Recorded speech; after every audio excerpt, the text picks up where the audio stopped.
They laughed when Walter and Evelyn Price bought the rotten Ashbourne estate for $14. The auctioneer even paused, as if he had misheard her, and half the room turned around to look at the old woman in the faded gray coat with mud on the hem. $14 for a house with no heat, no water, a collapsed west wing, and a piano people swore played by itself at night. Nobody had lived there in 27 years. Nobody had touched that piano. But 6 months later, the same people who laughed were standing outside its iron gates, and Walter and Evelyn's own children were begging to be let in. Before we go back to how it happened, subscribe and tell us in the comments what city and state you're watching from. Because this story is not about a haunted house. It is about what happens when the people everyone throws away finally find the one thing nobody else was smart enough to see. Walter Price had spent 42 years repairing things other men gave up on. Kitchen floors that sagged in the middle. Church pews split by winter air. Upright pianos dragged out of damp basements with swollen keys and broken hammers. In Bellwether, Vermont, people used to say that if Walter couldn't make it work again, then it was truly dead. But after the stroke, people stopped saying that. It happened on a Sunday morning while Evelyn was making oatmeal. Walter reached for his coffee, missed the cup, and looked at his own hand as if it belonged to someone else. By the time the ambulance arrived, the left side of his face had fallen slightly, and his words came out thick and wrong. He survived. The doctor called it a blessing. Evelyn smiled politely when he said that, because she had been married long enough to know that survival and mercy were not always the same thing. Walter came home 3 weeks later with a cane, a plastic bag full of medication, and a left hand that no longer trusted him. He could still walk, slowly. He could still speak, if he took his time. But the man who had tuned concert pianos by ear now dropped spoons into the sink and apologized to them. Their house on Maple Lane was small, white, and old enough to creak in familiar places. Walter had rebuilt the porch in 1988, replaced the roof in 2001, and turned the back bedroom into Evelyn's sewing room after the children moved out. Every shelf, every patched step, every cabinet door carried the mark of his hands. Evelyn could walk through that house in the dark and know exactly where she was by the sound of the floorboards. Richard came first. He arrived on a Thursday with his wife waiting in the car and a folder tucked under his arm.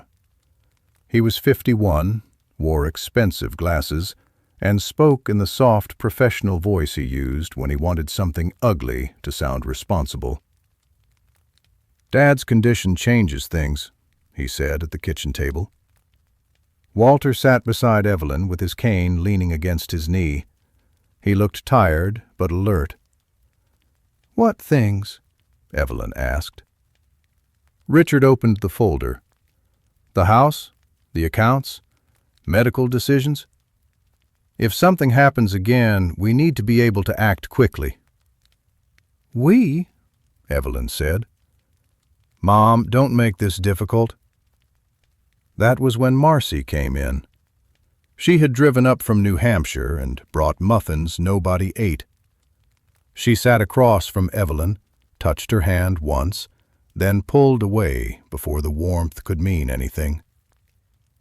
"It's just paperwork," Marcy said. "A protection arrangement. The house stays in the family. Richard handles the legal side. You and Dad don't have to worry." Walter tried to read the first page, but the lines blurred. His left eye watered when he focused too long. Richard noticed and slid the paper closer to Evelyn instead. "It's estate planning," he said. "Everybody does it." Evelyn had spent 39 years as a school secretary. She had read permission slips, payroll forms, discipline reports, medical notes, legal notices, and more lies written politely than she could count. Something in the wording felt wrong, but Walter was rubbing his temple. Marcy was saying they were only trying to help, and Richard kept repeating the same sentence. It protects you. So she signed. Walter signed after her, gripping the pen so hard his knuckles whitened. Richard gathered the papers too quickly. Marcy kissed Evelyn on the cheek at the door and said, "You'll thank us later." They did not thank them later. For 3 months, nothing obvious changed. Richard started helping with bills. Marcy arranged Walter's appointment, but forgot to ask Evelyn which days worked. The bank statements stopped coming by mail. Then the insurance cards changed. Then Richard said it made sense for him to keep a spare key. By late February, Evelyn found strangers walking through her living room. A woman in a navy coat stood near the fireplace taking photos on her phone. A man measured the dining room wall. Richard stood by the front door, avoiding his mother's eyes. "What is this?" Evelyn asked. The woman looked embarrassed. Richard did not. "We're evaluating the property," he said. "Nothing is final." Walter was in his chair by the window, one hand curled around the head of his cane. His face had gone pale. "Evaluating it for what?" Evelyn asked. Richard sighed, not with sadness but impatience. "For sale, Mom." The word landed in the room like a dropped plate. "This is our home," Evelyn said. "It was," Richard answered, and then stopped himself too late. Walter looked at him then. Really looked. Was? Richard took off his glasses and rubbed the bridge of his nose. "The transfer was completed in November. The house is legally in my name. You both agreed." Evelyn felt the kitchen tilt slightly beneath her feet. Marcy, who had been standing by the hallway, whispered, "Richard." "No," he said. "They need to understand. The house is too much for them. Dad can't maintain it. Mom can't manage everything alone. There's a facility outside Montpelier with availability." "A facility," Evelyn repeated. "It's temporary," Marcy said, but her voice had no strength in it. Walter tried to stand. His cane slipped against the rug. Evelyn moved to help him, but he waved her off and pulled himself upright with a strain that made his mouth tighten. "I built that porch," he said. Richard looked away. "I know, Dad. I buried my dog under that maple. Your mother planted those lilacs when Marcy was born. I fixed the nursery window the night you came home from the hospital because the wind was getting through." "I know." "No," Walter said, each word slow and rough. "You don't." They were given 2 days. Not because Richard was cruel enough to throw them out immediately, he said, but because the buyers wanted the house empty for inspection. Evelyn packed in silence. 2 suitcases, Walter's medication, 3 sweaters, their marriage certificate, a framed photograph from 1971, Walter in a brown suit, Evelyn in a dress her mother had sewn. Walter took his tuning fork from the desk drawer and slipped it into his coat pocket. On the second evening, Richard came by with Marcy. He placed an envelope on the kitchen counter.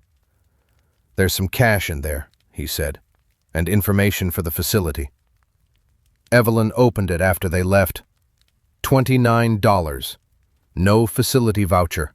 No transportation arrangement. Just $29 and a brochure with smiling strangers on the front. That night, Walter and Evelyn slept in the basement of First Methodist Church on 2 folding cots beneath a bulletin board full of youth group announcements. The furnace clicked on and off. Walter lay awake, staring at the ceiling pipes. Evelyn sat beside him until dawn, holding his good hand. At 6:30 she went upstairs to wash her face in the church bathroom. Near the office door, taped crookedly to a corkboard, was a county notice printed on yellow paper. Tax auction. Abandoned properties. Minimum bids accepted. Her eyes moved down the list, then stopped. Ashbourne Estate. Unpaid taxes, structural damage, no reserve. Minimum bid, $14. The auction was held in the county records room behind the courthouse, a low-ceilinged space with brown carpet, fluorescent lights, and a coffee machine that sounded like it was choking on gravel. Walter and Evelyn arrived 15 minutes early because they had nowhere else to be. They did not look like buyers. The men in the front rows wore work boots, canvas jackets, and baseball caps with construction company logos. A few had folders full of property lists marked in red pen. Two landlords leaned against the back wall, whispering numbers to each other. A woman from the county sat behind a folding table with a laptop, eating crackers from a sleeve and never looking up for more than a second. To her, this was paperwork, parcels, liens, dead addresses being moved from one column to another. Walter sat beside Evelyn in the last row. His cane rested between his knees. His coat was too thin for the March cold, and the left side of his body had stiffened from the walk over. Evelyn kept her purse on her lap with both hands folded over it. Inside were $17, Walter's pills, the marriage photograph, and the yellow auction notice she had taken from the church corkboard after asking the secretary if it was all right. The auctioneer was a small man with a bright tie and a voice too cheerful for the things he was selling. He moved quickly through the first properties, a burned duplex, a vacant lot behind a tire shop, a trailer with no title and 3 years of unpaid tax. Men lifted fingers without expression. Numbers rose, stopped, and were recorded. Then he cleared his throat and looked at the next sheet. Parcel 18, Ashbourne Estate, 9.6 acres, north end of Briar Hill Road. Primary structure approximately 89 years old. Severe deferred maintenance. Collapsed west wing. Known black mold. No active utilities. Multiple structural warnings on file. County assumes no liability. Buyer accepts all risks and removal costs. Minimum bid, $14. Nobody moved. One contractor in the second row gave a short laugh. Another shook his head and muttered, "They ought to pay somebody to take it." The auctioneer smiled because he had heard every version of that joke before. $14. Any interest? Silence. Walter looked at Evelyn, not with excitement, not with hope, just a tired question. She looked back at him and saw the same thing she had seen when he rebuilt their porch after the winter storm of '88, when everyone said the whole front had to come off. He was not seeing beauty. He was seeing whether something was still standing. Evelyn raised her hand. The auctioneer paused. 14 from the lady in the back. This time the room did laugh, not loudly at first, but enough. A ripple of disbelief, the kind people make when someone else's mistake gives them relief about their own lives. The man in the second row turned halfway around. He had a thick neck, a red face, and a jacket with coil development stitched over the chest. "Ma'am," he said, grinning, "for $14 you just bought yourself a coffin with windows." A few men laughed harder. Walter did not answer. His face stayed still, but his eyes fixed on the man's jacket, on the stitched name, on the way he enjoyed being heard. Evelyn heard the joke, felt it land, and placed one hand over Walter's wrist before he could try to stand. Going once, the auctioneer said. No one challenged her. Going twice. The county woman finally looked up. Sold. Ashbourne Estate, $14.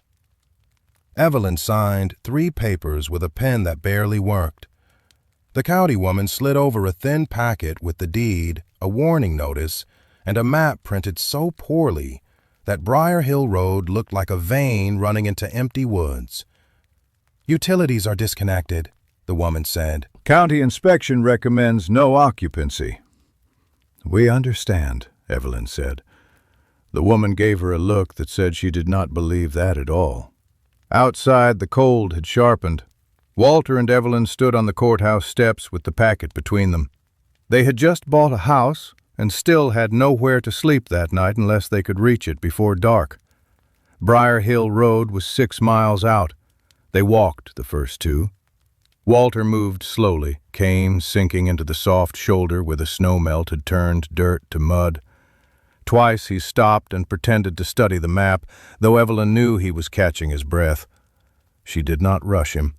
She walked beside him, one suitcase in each hand, her arms aching from the weight. A pickup slowed near the old cemetery. The driver was a woman with silver hair tucked under a wool hat and a cigarette hanging unlit from the corner of her mouth. "You 2 lost?" "We're going to Ashbourne," Evelyn said. The woman stared at her. "On purpose?" Walter almost smiled. After a moment, the woman leaned across and pushed open the passenger door. "Get in before the weather changes its mind." Her name was June Larkin. She ran a feed store with her brother and had lived in Bellwether County all her life. She knew the estate, though she admitted she had not driven up there in 20 years.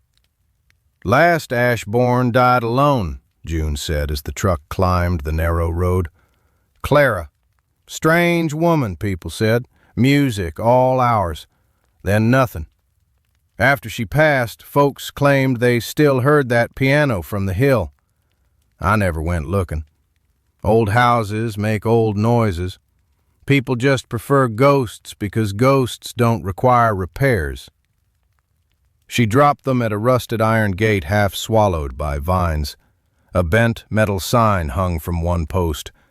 Ashbourne. The letters were barely visible beneath moss. June looked at the house beyond the trees and shook her head. "You sure about this?" "No," Walter said.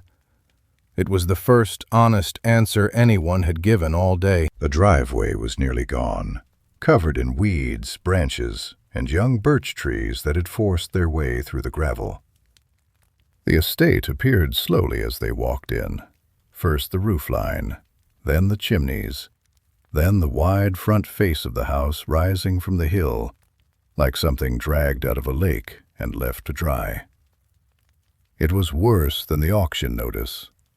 The west wing had folded into itself, roof beams exposed like broken ribs. Shingles were missing from the central roof. Ivy climbed into second-floor windows where the glass had fallen out. The porch sagged in the middle, and one column leaned so badly, Evelyn held her breath passing beneath it. The front door was swollen from years of damp, and scraped against the floor when Walter forced it open with his shoulder. The smell came first. Wet wood, mold, animal droppings, cold ash. A smell of rooms sealed too long with too many seasons trapped inside. Evelyn covered her mouth with her sleeve. Walter stood in the entrance hall and looked up. The ceiling was high, stained but mostly intact. A staircase curved to the second floor, its railing dusty but unbroken. The floorboards near the door had warped, but the center line of the hall was level. He tapped the wall with his knuckles, then crossed slowly to the base of the stairs and pressed his hand to the stone foundation visible through a crack in the plaster. "It hasn't shifted," he said. Evelyn looked at the collapsed passage to the west wing. "Walter." "I know what it looks like." He drew a careful breath. But the middle's still carrying weight. Foundation's straight. Main beams may be wet, but they're not gone. He was not pretending the house was good. He was only saying it had not completely surrendered. They moved room by room before the light failed. A dining room with a table too damaged to save. A kitchen full of rusted pans and mouse nests. A library where the shelves still stood, though most of the books had swollen into soft, ruined bricks. At the far end of the main hall was a pair of double doors. They were locked. Above them, a brass plaque had gone green with age. Music room. Walter touched the knob, then the wood around it. The lock was old, but strong. Someone had cared about keeping that room closed. Evelyn found a side door through a narrow sitting room, swollen but not locked. Together they pushed until it gave. Inside, under a gray sheet heavy with dust, stood a grand piano. Not an upright, not a parlor piece. A full grand, long and dark, its finish dulled by time, but still deep beneath the dirt. Walter moved toward it without thinking. His bad foot dragged slightly, and Evelyn reached for him, but he was already there. He pulled the sheet back. Dust rose in a slow cloud. The lid was scarred with deep scratches near the lock. Ugly gouges cut into the wood, as if someone had tried to pry it open with a knife or screwdriver. Evelyn ran her fingers lightly over them. Someone wanted inside. Walter lifted the fallboard with difficulty and touched one key. Nothing. He pressed another. The key sank and stayed down. No sound came from the strings. He tried 3 more. Dead. Stuck hammers. Slacked tension. Years of damp. Maybe worse. Still, his expression changed. Evelyn knew that look. He had worn it when he listened to an instrument nobody else thought was worth saving. "What?" she asked. Walter looked along the side panel, then beneath the keyboard, where small brass fittings disappeared into shadow. "This isn't just a piano," he said. But he was too tired to explain. They spent the night in the library because it was the driest room they could find. Walter wedged a broken chair under the door handle. Evelyn spread their coats on the floor and set his pills beside a candle stub she had found in the kitchen drawer. Outside, wind moved through the broken west wing. The house clicked and sighed around them. Walter fell asleep first, one hand still in his coat pocket, fingers closed around his tuning fork. Evelyn stayed awake, listening to the old place settle. Then, somewhere beyond the hall, from behind the locked music room doors, came 3 clear notes. Evelyn did not move. The 3 notes hung in the dark, thin and cold, then faded into the walls. For a moment the house went silent again. So silent she could hear Walter breathing beside her on the library floor. Then the piano played again. Not a song, not really. Just a broken string of notes, uneven and weak, as if something inside the instrument had woken halfway and did not have the strength to finish what it started. Walter opened his eyes. "Did you hear that?" Evelyn whispered. He was already pushing himself up on one elbow. It took him longer than it used to. His left leg dragged when he shifted, and his hand trembled when he reached for the cane. Evelyn stood before him and caught his arm. "Walter, no." He looked toward the library door. "It's not playing right." "That is what you worried about?" He did not smile. His face was pale in the candlelight, but his eyes were awake now in a way she had not seen since before the stroke. Not frightened, listening. Another note came from the hallway, then two more. The sound was muffled behind the music room doors, too soft to be theatrical, too uneven to be beautiful.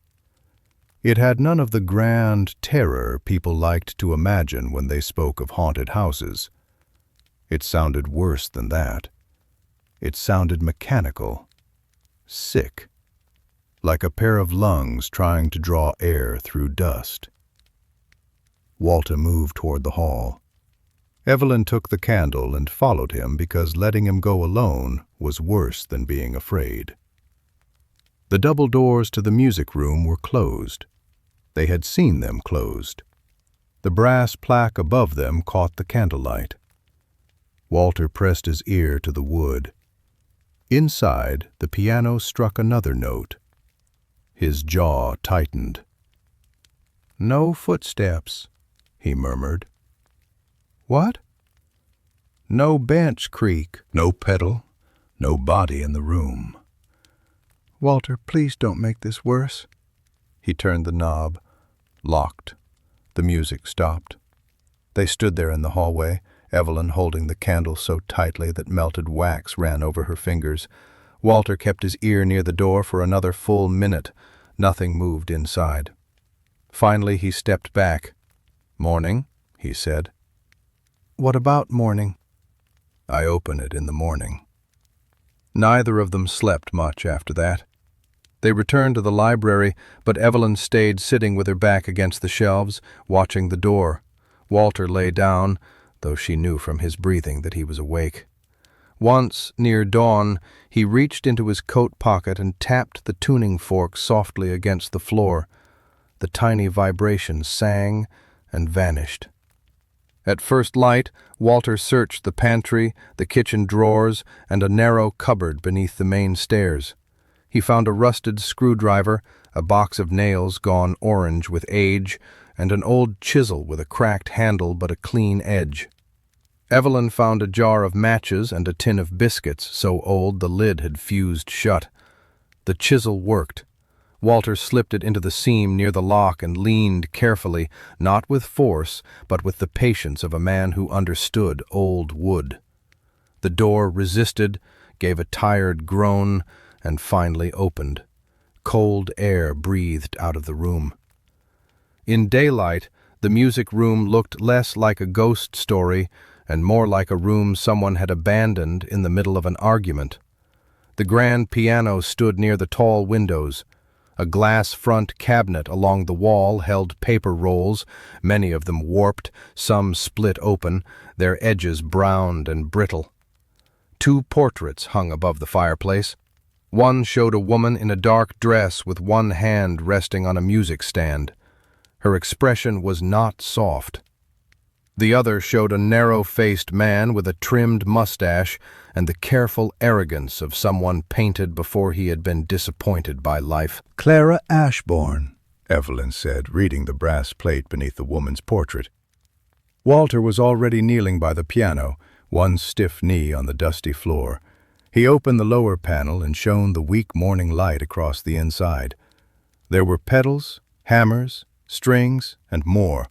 A roll mechanism, a tracker bar, pneumatic tubing, small bellows tucked behind the action like folded leather lungs. Evelyn leaned over his shoulder. "What is it?" "A reproducing piano," Walter said quietly. "Not just player piano. Better than that.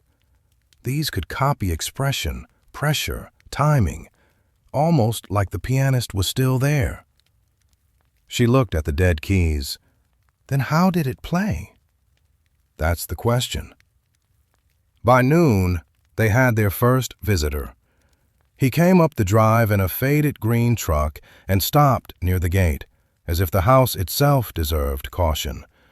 He was tall, stooped at the shoulders, with a white beard trimmed close and a brown paper bag under one arm. "Name's Samuel Reed," he called from the porch. Used to deliver mail out this way. June told me she dropped 2 people here yesterday, and I figured either you'd need bread or a ride back to town." Evelyn opened the door. "We're not leaving yet," she said.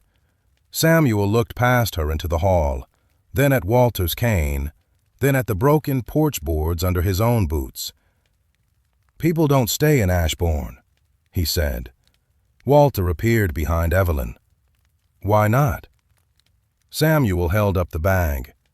"Bread, kerosene, half a jar of peach preserves. Figured warnings sound less rude with food." They let him in.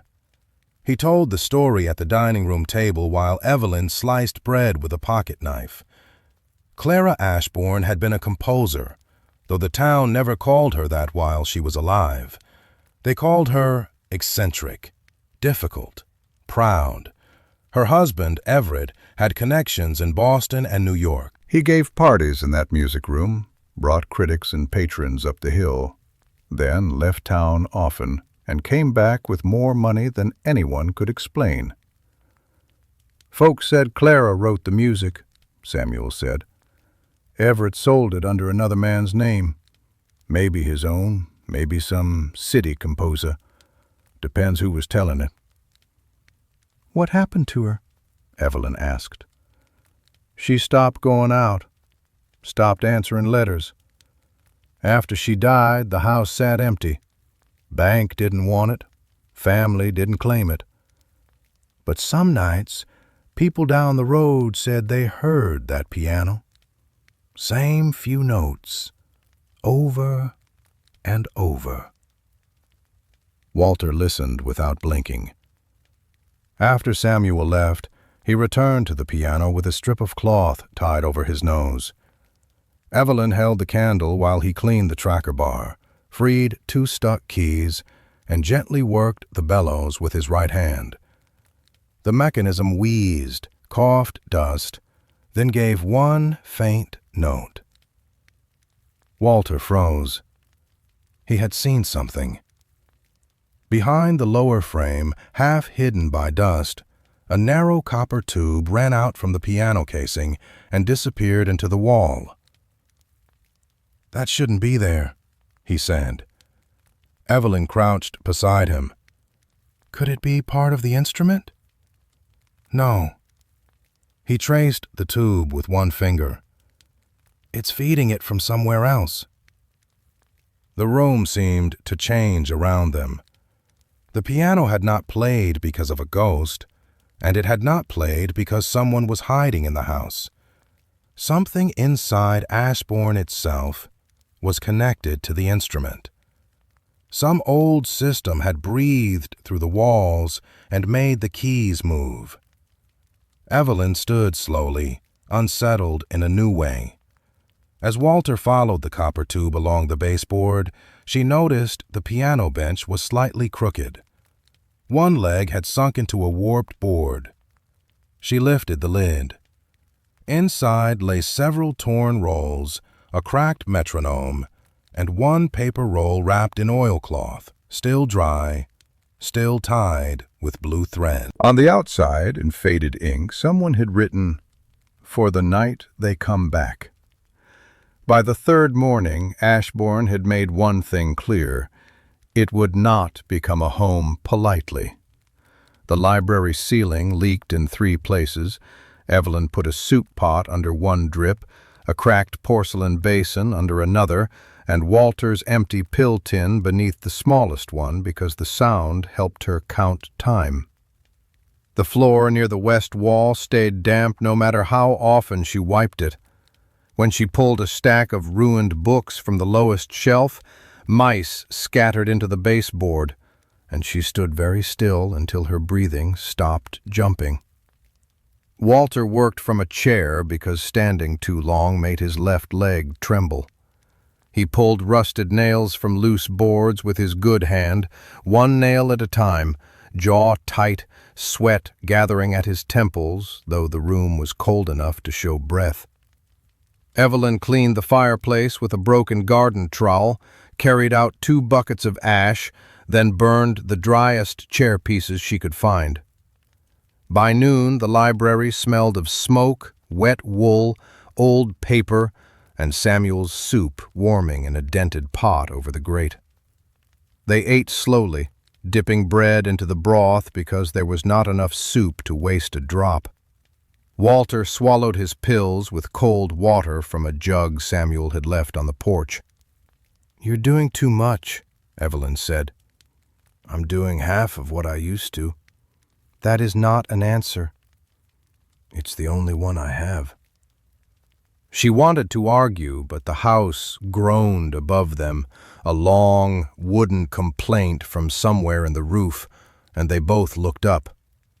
For a moment, neither spoke. In the afternoon, while Evelyn opened another bundle of Clara Ashbourne's letters from the music-room cabinet, Walter followed the copper tube. It ran from the piano into the wall, disappeared behind cracked plaster, then reappeared in the hallway near the baseboard.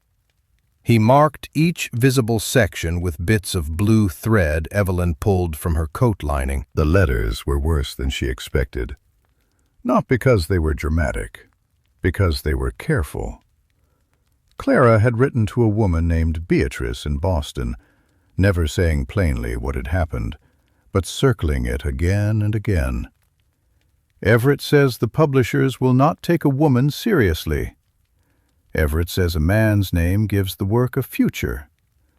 Mr. Vail has agreed to present the piece as his own, for now. For now. That is the phrase men use when they have already stolen something. Evelyn read that line twice. By 4 o'clock, a white county truck came up the drive. The man who stepped out wore polished boots, a tan jacket, and carried a clipboard like a weapon. Behind him, a black SUV rolled to a stop. Brent Coyle got out smiling, the same thick-necked man from the auction, the one who had called the estate a coffin with windows. "Mr. and Mrs. Price," the man with the clipboard said. "Dale Hargrove, Town Inspection Office." Walter stood with difficulty.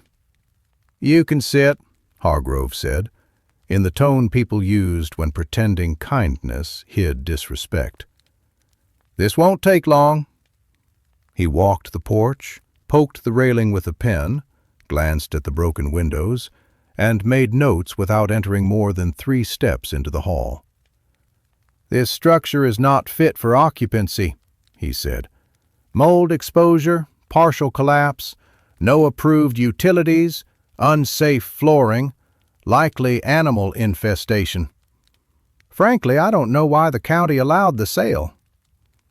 "They took our $14, Evelyn said. Coyle chuckled from behind him. "And I'll give you $500 to walk away before someone gets hurt." Walter looked at him. $500, Coyle repeated. "Cash. Today. You don't have to deal with demolition, liability, taxes. I clear the land, you two get somewhere warm." Evelyn folded Clara's letter and slid it into her apron pocket. "We bought it for $14, she said. "We are not selling it for $500. Coyle's smile thinned. "You don't understand what this place is." "No," Evelyn said. "But I am beginning to understand why you want it empty." For the first time, Coyle stopped smiling. Hargrove tapped his clipboard. "You'll receive formal notice. If stabilization doesn't begin immediately, the town can pursue condemnation." After they left, Walter did not speak for several minutes. Then he went back inside and pointed his flashlight at the lower wall. The copper tube led to the basement. They found the stairs behind the old kitchen, steep and slick with dust. Evelyn held the lantern while Walter descended sideways, 1 step at a time, gripping the rail until his knuckles lost color. The basement smelled of stone, rust, and standing water. Tubes ran along the ceiling like veins. They led into an old laundry room, Against the back wall stood a rusted bellows system larger than a dresser, connected to cracked leather chambers, a pressure wheel, and a vertical pipe that vanished upward through the ceiling. Walter touched the pipe. Water pressure. Evelyn lifted the lantern. From where? Roof tank, maybe? Rain fills it. Weight pushes air through the bellows. Air feeds the piano. The house plays when it rains? Walter nodded slowly. The house breathes. That night, rain came hard. They stayed in the music room with blankets around their shoulders while Walter fitted Clara's wrapped roll into the mechanism. His hands shook badly, and Evelyn had to guide the paper edge into place. He worked the repaired bellows by hand first, slow and careful. The piano coughed. Then the keys began to move. A melody rose from the ruined instrument, fragile at first, then clear enough to fill the room. Not random notes now. A piece. Clara's piece. Halfway through, something clicked behind the portrait of Everett Ashbourne. Evelyn turned. A narrow panel in the wall had opened an inch. Walter did not reach for the panel right away. He sat with one hand on the piano bench, breathing through the pain in his hip and the tremor running down his bad side. The room still held the last note of Clara's music. Rain tapped against the windows. Somewhere in the walls, the old pressure system clicked and settled, as if the house had done its part and was waiting for them to understand. Evelyn stepped toward the portrait. The narrow panel opened behind Everett Ashbourne's painted shoulder, not wide enough for a person, just enough to show darkness and the edge of a brass handle. She pulled. The wall gave way with a dry scrape, and a thin door swung inward. Behind it was not gold, no chest of coins, no jewels wrapped in velvet, no simple miracle someone could carry to town and sell. It was a room. A narrow archive, no wider than a hallway, built inside the thickness of the wall. Shelves ran from floor to ceiling. Tin cylinders lay in fitted racks. Paper rolls were stacked in long boxes, each tied with ribbon gone brittle from age. Leather folders leaned in rows, their spines labeled in Clara's sharp handwriting. A small table stood at the far end with a lamp, a magnifying glass, and a photograph in a silver frame turned face down. Evelyn lifted the lantern higher. Walter came in behind her slowly, one hand against the wall. "Don't touch too much," he said. "Dry room, sealed. That may be why it survived." Evelyn almost laughed. They owned a house with half a roof, a dead furnace, mold in the walls, and mice in the kitchen, and Walter was worried about preservation. But then she looked closer. Every shelf had been arranged with care, not hidden in panic, preserved with intention. She opened the nearest folder. Inside were handwritten scores, page after page of music inked in black, corrected in pencil, dated and initialed. Clara A., then Clara Ashbourne, then later only C.A., as if even her own name had begun to feel dangerous. Walter lifted one of the wax cylinders from its rack, careful as if holding a bone. "Recordings," he said. "Of her? Maybe. Of the piano. Of someone playing." Evelyn moved to the next folder. Letters, contracts, receipts from music publishers in Boston and New York. She had spent enough years organizing school files to know when paper was ordinary and when it mattered. These mattered. At the bottom of one folder, she found a contract with 3 signatures: Everett Ashbourne, Martin Vale, Clara Ashbourne. Except Clara's name had been struck through in heavy ink. Beside it, in the margin, someone had written, "Wife's contribution not to be credited under present agreement." Evelyn stared at those words until the ink blurred. Walter saw her face. "What is it?" She handed him the page. He read slowly. His eyes moved back to the crossed-out name. The anger came into Evelyn quietly. Not hot, not loud, something older and more dangerous. "They erased her while she was still holding the pen," she said. Walter did not answer. "She wrote it. She signed it. They took it anyway." He laid the contract on the table. "Evelyn?" "No." She turned toward the shelves, toward Clara's careful boxes, her recordings, her papers sealed behind a liar's portrait. "No, I know what this is. I know exactly what this is." She thought of Richard sliding papers across her kitchen table, Marcy saying, "It's just paperwork. The house is safer this way. The money is easier this way. You'll thank us later." She thought of Walter trying to read through one watering eye while their own children took the life around them and renamed it protection. Clara had been robbed with signatures. So had they. By noon the next day, Samuel Reed came up the drive carrying a sack of potatoes and left with 2 letters in his coat pocket. "I know someone," he said. "Nora Finch. Runs the county library. Knows old records better than the county clerk does. If this is what you think it is, she'll know where to start."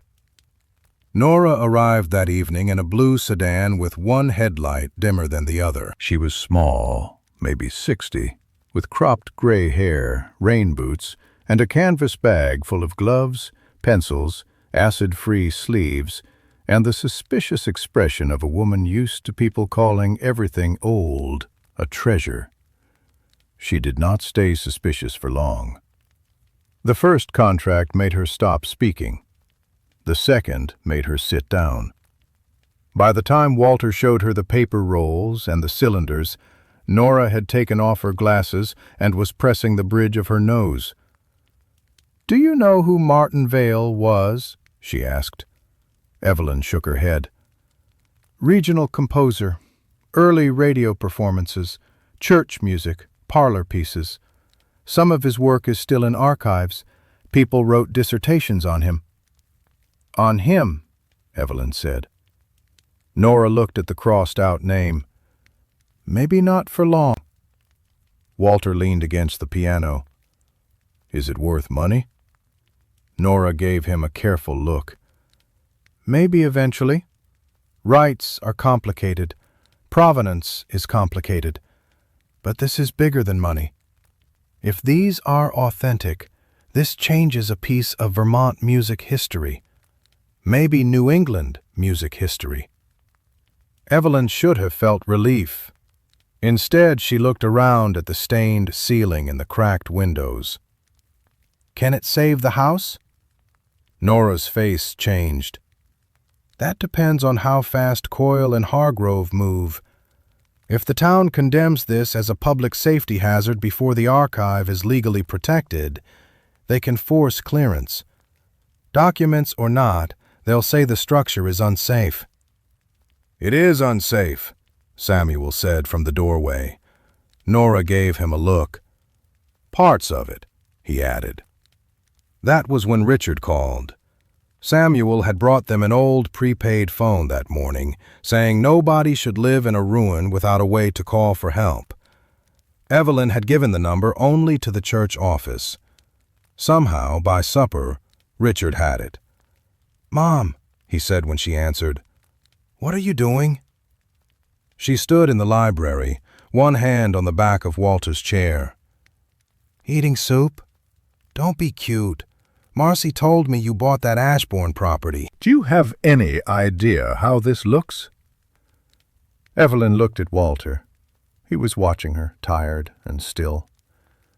Richard continued, "People are talking. You're living in a condemned house like some kind of stunt. Do you understand how embarrassing this is for the family?" The old Evelyn would have explained. She would have said they had nowhere to go. She would have softened the edges so he did not have to feel what he had done. This Evelyn said nothing. "Mom, are you listening?" She ended the call and set the phone face down on the table. Nora was still reading. Near midnight, while the rain softened over the roof, she unfolded a letter dated October 1936. Her finger stopped halfway down the page. "Listen to this," she said. Evelyn turned from the fireplace. Nora read aloud, slowly. "If Everett believes paper can bury a woman, then let paper answer him. The deed is safe inside the only instrument no thief could carry." Walter looked toward the piano. No one in the room moved. At 7 the next morning, Nora Finch drove back to Ashbourne with 3 people behind her: a county clerk named Ellis Monroe, a probate attorney she had pulled out of retirement with 1 phone call, and a reporter from the Bellwether Gazette, who looked too young to understand why her editor had sent her to a ruined house in the rain. Walter was already in the music room. He had slept less than 2 hours, and Evelyn could see it in the gray under his eyes. His left hand rested uselessly in his lap, while his right hand worked with a jeweler's patience. He had laid a towel across the piano's inner rim and arranged every screw on it in the order he removed them. The action rail was open, the lower panel leaned against the wall, dust clung to his sleeves. Every few minutes he stopped, closed his eyes, and breathed through the tremor in his fingers. "You should sit back," Evelyn said. "I am sitting. You know what I mean." Walter did not look up. If the deed is in here, they're coming today to take it. He was right. Dale Hargrove's official notice had arrived before breakfast, tucked into the gate by a town employee who did not come all the way up the drive. Final safety review, 2 p.m. Failure to demonstrate immediate stabilization or historical protection may result in emergency condemnation and clearance. Clearance. Not repair. Not inspection. Clearance. Coyle's men arrived before noon. 2 pickups, 1 survey truck. A man in a hard hat carrying orange flags. Brent Coyle stepped out of his black SUV wearing polished boots that had never known mud. He stood near the broken fountain as if he already owned the view. Richard and Marcy arrived 20 minutes later. Evelyn saw their car from the library window. Richard got out first, angry before the door was fully closed. Marcy followed with a folder pressed to her chest, her mouth tight with the look she wore when she wanted someone else to do the cruel part. "Mom," Richard called from the porch. "We need to talk." Evelyn opened the door but did not step aside. Richard looked past her into the house, then at the reporter taking notes near the music room. "What is this?" "A busy day," Evelyn said. Marcy tried to soften her voice. "Mom, this has gone far enough. You and Dad are living in a dangerous building. People are saying things. People said things when you left us with $29 too." Marcy flinched. Richard did not. He opened his folder and pulled out a document. "I had an attorney prepare a temporary power of attorney, just so I can handle this property issue before someone gets hurt." Evelyn looked at the paper but did not touch it. Behind her, Walter made a small sound. Not pain. Discovery. Everyone in the hall turned. From inside the piano, Walter had pulled a sealed metal tube no longer than his forearm. It had been hidden behind the soundboard, fitted into a carved channel so precisely that no casual search would have found it. The ends were capped with brass. One cap bore the Ashbourne crest pressed into dark wax. Nora crossed the room first. "Don't open it with your hands. Walter gave her a tired look. "I wasn't going to chew through it." The attorney, Mr. Bell, used a thin blade from his pocket knife to loosen the wax without breaking the seal more than necessary. The room went quiet. Even Coyle, visible through the open front door, had stopped talking to Hargrove. Inside the tube was a rolled document, dry and intact. Mr. Bell unfolded it on the piano lid. His expression changed before he said a word. Nora leaned over his shoulder. The county clerk adjusted his glasses. The reporter lifted her phone and began recording. "Well?" Evelyn asked. Mr. Bell read silently for another moment, then aloud. "Declaration of Cultural Trust, dated October 14th, 1936. Clara Whitcomb Ashbourne, grantor, establishes Ashbourne House, its lands, instruments, manuscripts, recordings, and musical mechanisms as a protected cultural property." Coyle came in from the hall. "Let me see that." Mr. Bell did not move the document. He kept reading. "Upon discovery and restoration by any lawful holder of the property, the estate shall be preserved as a music house for public instruction, performance, and archival study. The property may not be subdivided, sold for commercial development, or cleared for private residential construction. Should no lawful restorer accept this purpose, the estate and contents shall transfer to the Bellwether County Cultural Board." The words settled into the room one at a time.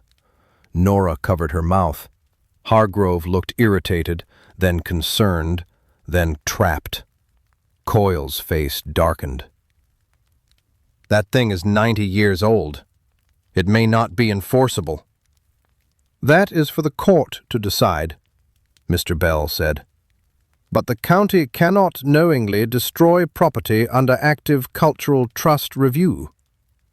"The building is unsafe," Hargrove snapped. "So document the unsafe portions," Nora said.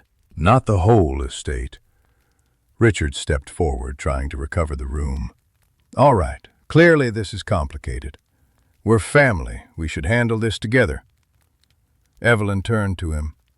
For a second she saw him at 8 years old, sitting at the kitchen table with a loose tooth and jam on his shirt.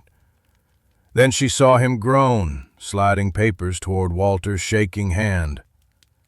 "Family doesn't change the locks," she said. Richard's mouth opened, then closed. Marcy looked down. Outside, Coyle's surveyor began pulling the orange flags from the wet grass without being told. Nora turned to Walter. "Can the piano play?" Walter looked exhausted enough to disappear into the bench. Still, he reached for the roll marked in Clara's handwriting. Evelyn helped feed the paper into place.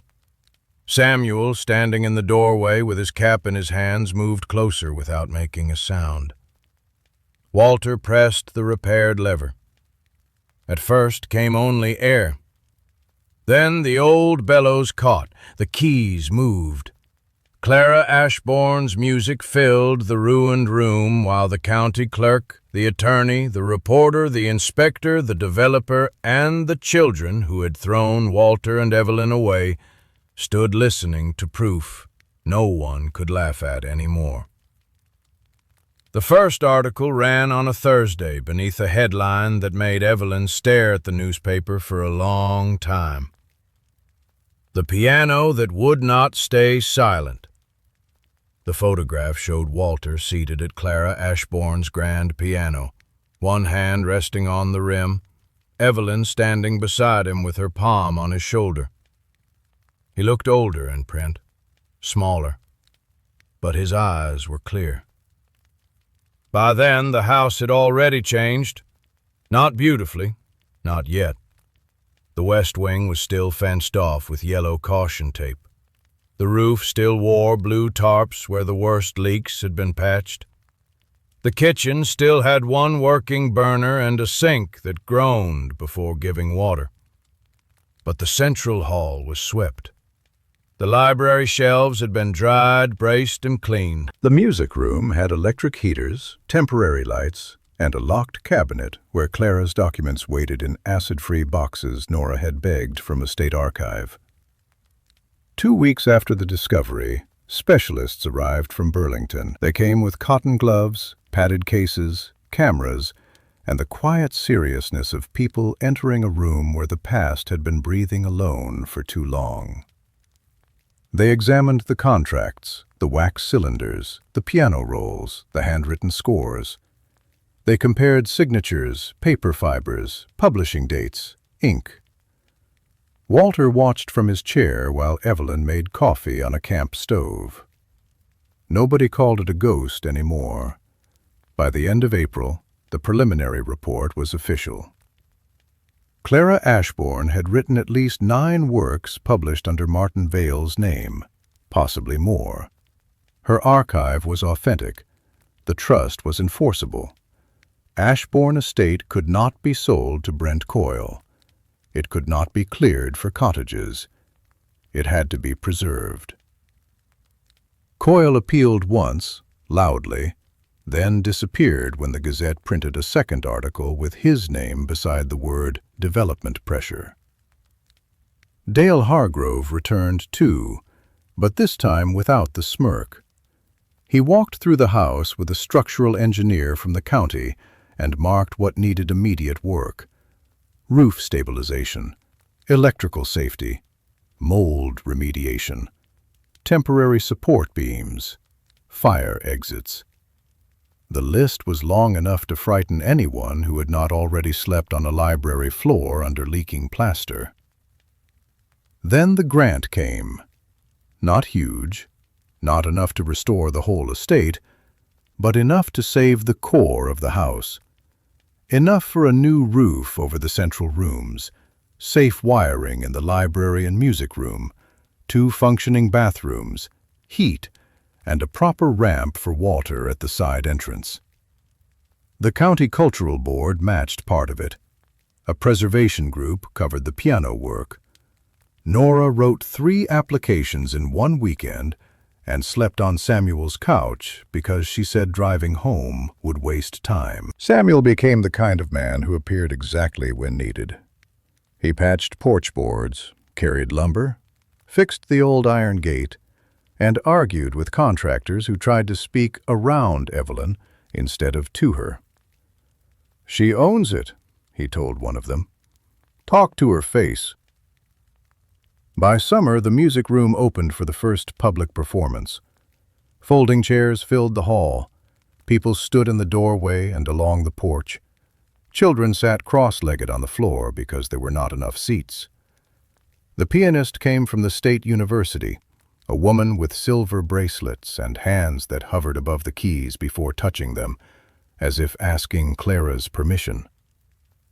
The first piece was the melody from the hidden roll. This time it did not wheeze from a damaged mechanism in a ruined room. It rose clean, careful, and aching through open windows, while people who had once laughed at the $14 estate sat with their hands folded and their mouths shut. Evelyn did not cry when the music began. She cried when Walter reached for her hand. After that, Ashbourne House stopped being a story and became work. 2 upstairs rooms were repaired first. Not guest rooms, Evelyn insisted. Safe rooms. One went to Mrs. Kellerman, 81, whose nephew had sold her trailer and left her at the bus station with 2 garbage bags of clothes. The other went to Henry Moss, a retired mechanic who had been sleeping in his van behind the grocery store since his daughter's new husband decided he was too much stress. They were not charity cases. Evelyn hated that word. Mrs. Kellerman organized the donated linens and ran the tea table during tours. Henry fixed the old boiler pump and taught 3 boys from town how to use a wrench without stripping a bolt. By fall, children came on Saturdays for music lessons. Nora led tours through the archive, telling Clara's story without softening the theft. Samuel built benches from salvaged wood. Walter tuned what he could, instructed when his hand would not obey, and sat beside the piano like a guard who had finally found the thing he was meant to protect. The sign at the gate changed in October. Ashbourne House, Music Archive and Senior Refuge, founded by Walter and Evelyn Price. Richard and Marcy came the next week. They arrived in Richard's clean SUV just after lunch, when Evelyn was helping Mrs. Kellerman label jars of donated buttons for a children's craft table. Walter was in the music room with a 12-year-old girl learning scales, one careful note at a time. Richard looked thinner. Marcy looked nervous. They stood on the restored porch as if waiting to be invited back into a childhood they had sold. "Mom," Richard said softly, "we've been worried." Evelyn wiped her hands on a towel. "No, Richard. You've been embarrassed." Marcy's eyes filled. "We made mistakes." "Yes," Evelyn said. "We thought we were helping." "No," Evelyn said again, not cruelly, just plainly. Richard looked past her into the warm hall, at the polished floor, the framed newspaper articles, the visitors moving through rooms he had never believed his parents could keep. "We're family," he said. "We should have been part of this." Walter's cane sounded once on the floor behind Evelyn. He had come from the music room. "Family was part of it," he said. "Just not the way you mean." No one spoke for a moment. Marcy began crying then, quietly, with one hand over her mouth. Evelyn did not comfort her. She did not punish her either. That was the part Marcy seemed unable to understand. There was no scene, no shouting, no slammed door. Just a boundary where there had never been one before.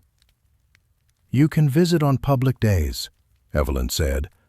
"Same as everyone else." Richard's face tightened, then fell. "And the house?" he asked.